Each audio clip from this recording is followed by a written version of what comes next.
One of the most important and popular ways to measure any car's performance is, of course, how fast it gets off the line. Whether you're on the racetrack or at traffic lights. That's the question, right? What does that car do 0 to 60? With that in mind, we thought it was a great way to start our elimination competition.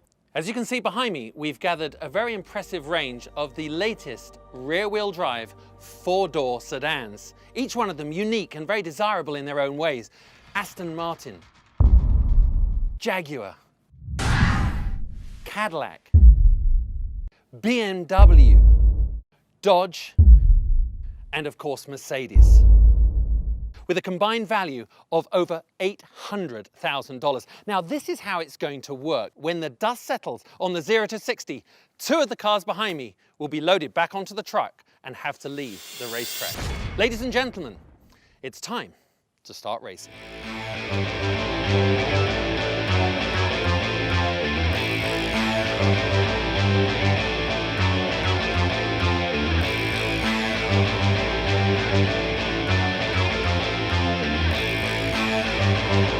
The Mercedes S65, the dominator of the Autobahn.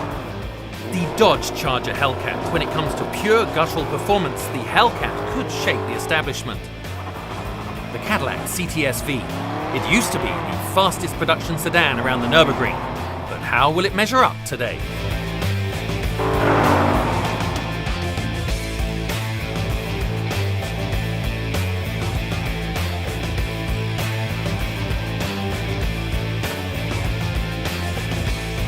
Racing is what BMW does best. It's their heritage, so the M5 should be a contender here off the line. The exclusive Aston Martin Rapide. Nothing screams sophisticated power like this British gentleman's getaway car. The Jag.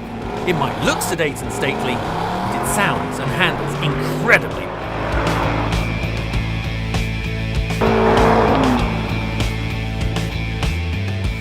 Of course, there are really no winners and losers in the 0 to 60 test. It's just a set of numbers on a stopwatch. And I seriously doubt whether anyone looking at Aston Martin is also considering a Cadillac or vice versa. But the racer in me always wants to know who's fastest.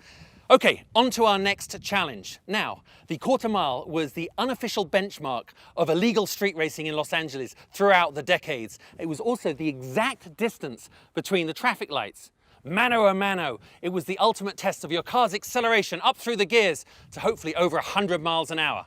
We now have 4 vehicles remaining. Let's see how they get on in the semi-finals.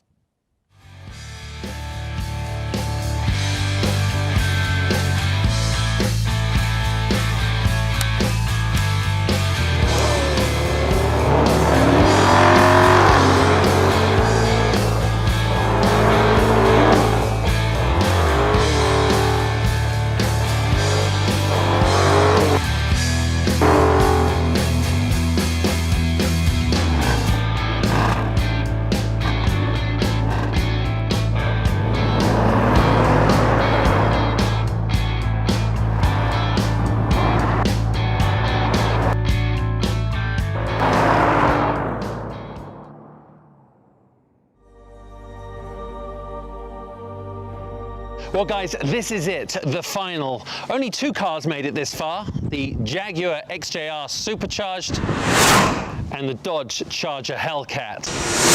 Now, there are very few places in the world you can run top speed, and for a test driver, it is the most dangerous part of his job. Mistakes are magnified, any car failures are intensified. And to be honest, there are very few places in the world where you can achieve terminal velocity. In fact, it would have to be either the German Autobahn or a top secret facility just like this one.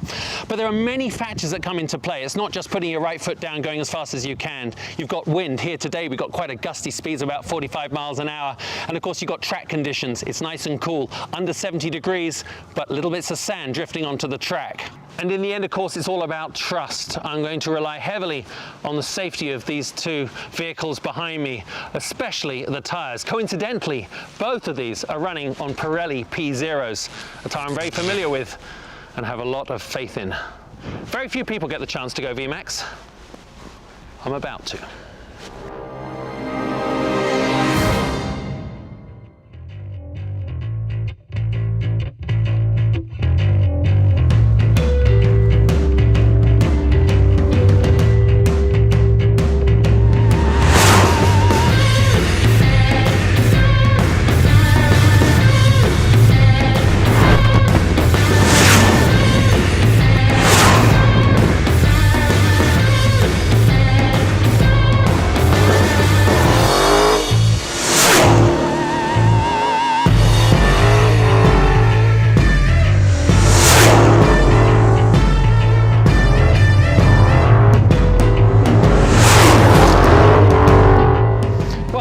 exciting series of pure performance-based eliminations those were, but of course in the end there can be only one winner.